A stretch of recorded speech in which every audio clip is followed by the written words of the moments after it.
ఒకసారి మీ ఫ్రేమ్ కూడా ఒకసారి చూసుకోండి ప్లీజ్. ఆటో రొటేషన్ కూడా ఆన్ చేసుకునే ప్రయత్నం చేయండి. మనకి లేటెస్ట్ అప్డేట్ అందుతుంది. రేపు జరపాలనుకున్నటువంటి ప్రమాణ స్వీకారాన్ని విజయ్ రద్దు చేసుకున్నారు.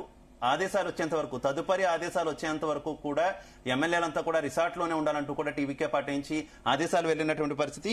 సరిగ్గా రేపు ఉదయం 11:30 ముఖ్యమంత్రిగా టీవీకే విజయ్ ప్రమాణ స్వీకారం అయితే చేయాలనుకున్నారు. అందుకోసం ఆయన కాంగ్రెస్ ఎమ్మెల్యేల మద్దతుతో కలిపి గవర్నర్ ను కలిశారు.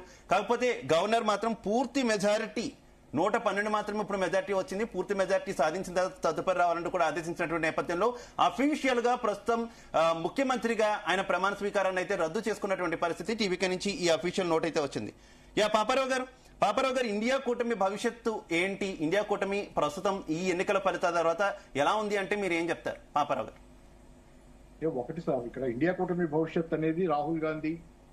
ఎందుకంటే రాహుల్ గాంధీ అంటే కాంగ్రెస్ అనకుండా రాహుల్ గాంధీ అంటుంది. ఎందుకంటే ఆయన వ్యవహార శైలి మీద ఆధారపడి ఉంటుంది చాలా వరకు. రాహుల్ గాంధీ వ్యవహార శైలి, తమిళనాడులో ప్రచారంలో ఎంత పాల్గొన్నాడు ఆయన, ఎన్ని ర్యాలీస్ లో, ఆఖరి ప్రధానమంత్రి అమిత్ షా వీళ్ళు వాళ్ళ పదవి బాధ్యతలు ఉండి కూడా మరి బెంగాల్లో ఎంత తిరిగారు, లేకపోతే ఎల్లి తిరుగుతున్నారు, ఎలక్షన్ అంటే గల్లీ తిరిగిన సందర్భాలు ఉన్నాయి. దాన్ని తప్పట్టే వాళ్ళు తప్పడతారు. కానీ ఆ రకంగా వాళ్ళు ప్రచారం చేసుకుంటుంటే రెండో పక్కన మీరు రాహుల్ గాంధీ ఏం చేస్తున్నారు, ఎంత వెళ్తున్నారు, ఎంత క్యాంపెయిన్ లో కష్టపడుతున్నాడు ఆయన చేస్తున్నాడు. స్టేట్మెంట్లు ఇస్తాడు, స్టేట్మెంట్లు నేను కూడా ఇస్తాను, కావాలంటే కూర్చొని ఇక్కడే ఇస్తాను. స్టేట్మెంట్లు కాదు, మీరు గ్రౌండ్ లెవెల్లో జనం దగ్గరికి ఎంతమంది దగ్గరికి వెళ్తున్నారు మీరు. క్యాంపెయిన్ లో లేడు, ఆయన వ్యవహార శైలి బాగా లేదు, ఆచిపోచ్చి అంటే వెరీ అన్ఆర్గనైజ్డ్ గా ఉంది. ఆయన మనస్సుకు తోచిన విధంగా చేసుకుపోతున్నాడు. అలా రాజకీయాలు నడవు. కాబట్టి ఆయన వ్యవహార శైలిని బట్టి కూడా ఉంటది చాలా చోట్ల. రెండోది ఏంటంటే కాంగ్రెసే చాలా చోట్ల చాలా మందికి భారం అయింది అనేది. ఇక్కడ మనం లాలూ ప్రసాద్ యాదవ్, అక్కడ ఆర్జేడీ వాళ్ళకి కాంగ్రెస్ భారమైంది గతంలో అనేది చరిత్ర చూసాం. అలాగే ఇక్కడ డిఎంకేకి వీళ్ళే భారం అయి ఉంటారు అనుకుంటా. వీళ్ళు పెద్దగా స్ట్రైక్ రేట్ చూస్తున్నా మరి ఎంత ఉందో నాకు తెలియదు, కానీ వీళ్ళే భారం. చాలా చోట్ల కాంగ్రెస్ పార్టీ చాలా మందికి భారం అవుతుంది. వాళ్ళతో పొత్తు పెట్టుకుంటే అదొక వాళ్ళకి సీట్లు సమర్పించుకుని మరీ ఎదురు వాళ్ళతో ఇబ్బందులు పడాల్సిన పరిస్థితి చాలా చోట్ల ఉంది. కాబట్టి ఇట్లాంటిదంతా కొంత Congress party set it's home. మీకు ఇంకో పాయింట్ యాడ్ చేస్తున్నా పాపారావు గారు, మనం ఫలితాలు వచ్చిన తర్వాత మాట్లాడినటువంటి కొంతమంది కాంగ్రెస్ పార్టీ లీడర్స్ తో మాట్లాడినప్పుడు కూడా ఒక తెలంగాణకు చెందినటువంటి ఒక కీలక నేత కూడా చెప్పారు, ఆయనకి అక్కడ వెస్ట్ బెంగాల్లో ఎన్నికల బాధ్యతలు అప్పగిస్తే ఆయన చెప్పారు మాకు రాహుల్ గాంధీ గారు టైం ఇవ్వలేదు. ఆయన అఫీషియల్ గా చెప్పినటువంటి పరిస్థితి మనకి లైవ్ లోనే చెప్పారు, టైం ఇవ్వలేదు. దాదాపుగా పార్టీ కేడర్ అంతా కూడా గెలిచే అవకాశాలున్న కేరళలోనే ఎక్కువ టెస్ట్ వేసినటువంటి పరిస్థితి. ఎక్కడైతే పార్టీ ఇబ్బందులు పడుతుందో అక్కడికి మాత్రం రాలేదంటూ ఆయన కొంత ఆవేదన చెందిన పరిస్థితి. అంటే ఇప్పుడు కేరళ చాలా గొప్ప వ్యూహం చాలా గొప్ప వ్యూహం అంటే తెస్తరూరు అంటారు.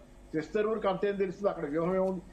ఎల్డీఎఫ్ కూడా వ్యతిరేకతే, యూడీఎఫ్ అనుకూలత. అక్కడ పెద్ద వ్యూహం ఉంది. దీన్ని కేరళ దేశం అంతా అనుసరించాలి. కేరళలో కాంగ్రెస్ పార్టీ దేశం అంతా కేరళలో అనుసరించిన వ్యూహాన్ని అనుసరించాలని తెస్తరూరు మాట్లాడతారు. ఏ వ్యూహం లేదు. అదృష్టం బాగుండి అక్కడ ఎల్డీఎఫ్ ఉంది, వాళ్ళ పరిస్థితి బాగాలేదు. అవినీతి ఆరోపణల దగ్గర నుంచి రకరకాల వీటిలో పడిపోయి వాళ్ళు పోయారు. యాంటీ ఇన్కంబెన్సీ వచ్చింది. రెండోసారి గెలిచిన వాళ్ళు పోయారు. 2 సార్లు గెలవాల ఎక్కడ ఎవరు, రెండోసారి గెలిచారు, పోయారు.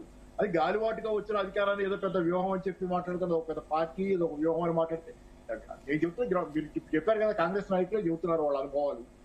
వాట్ ఈజ్ అంటే రాహుల్ గాంధీ వ్యక్తిగతంగా నేనేమి విమర్శించట్లా, కానీ నీకు అంత ఆర్గనైజ్డ్ గా పార్టీకి ఫుల్ టైం పెట్టే ఓపిక వయసులో కూడా లేకపోతే, చిన్న వయసు కదా, లేకపోతే యూ గో ఎసైడ్. ఇంకా చాలా మంది ఉంటారు. ఖర్గే ఎందుకంటే బెటర్ కదా, ఖర్గే పెద్ద ఆయన చాలా బెటర్.